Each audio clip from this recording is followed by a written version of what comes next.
Well, I had the bike apart because of that worn primary chain tensioner. Put a new one in, put it all back together, and it absolutely sounded horrible. I mean, whining and just a growly noise, and I'm like, now what? Adjusted the chain, tighter, looser. Didn't make any difference in the sound until you got the chain so loose that it was pretty much knocking. So I put it back where it was supposed to be and started to ride it, and I noticed just as soon as I would start letting the clutch out and putting the load on the motor, the noise completely went away.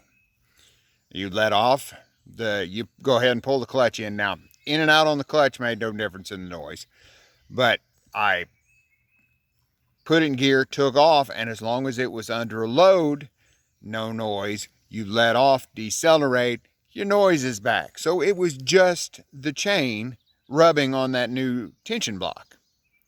And I don't know why it was making such a large amount of racket, but I have rode about 20 miles and it is quieted down.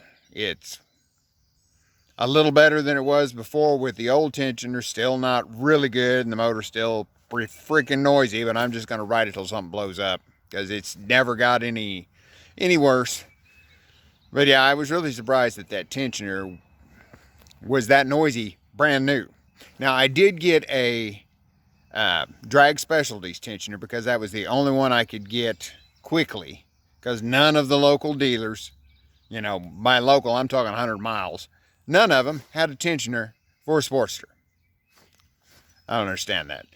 But Drag Specialties, it looks just like the one that came out, which is, I am assuming, is OEM. But it is a really hard blue plastic.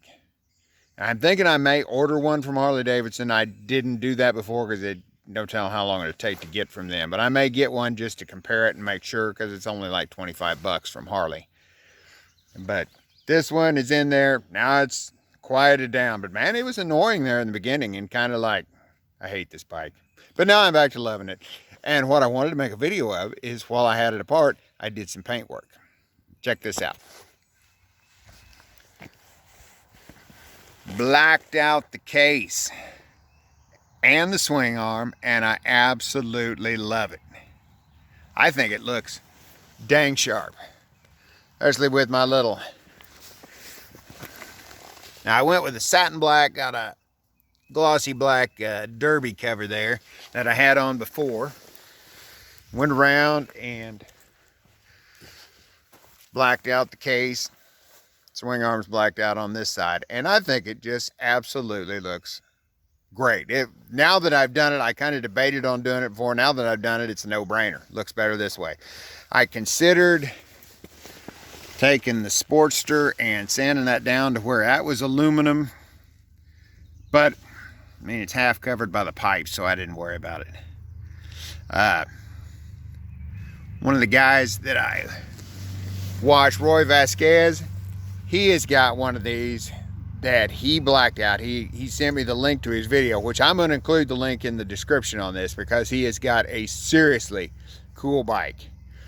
But Roy went and blacked out the side covers too, and he also went the extra step and blacked out the push rod tubes and the covers on the top. And I may end up doing that because that looked spectacular. But right now, I was just wanting to get it back on the road, and I'm really happy with the way it turned out. But yeah, I'll put Roy's video, link to it, in the description. Check it out. Give him a like. He's got a dang cool bike. Thanks for watching.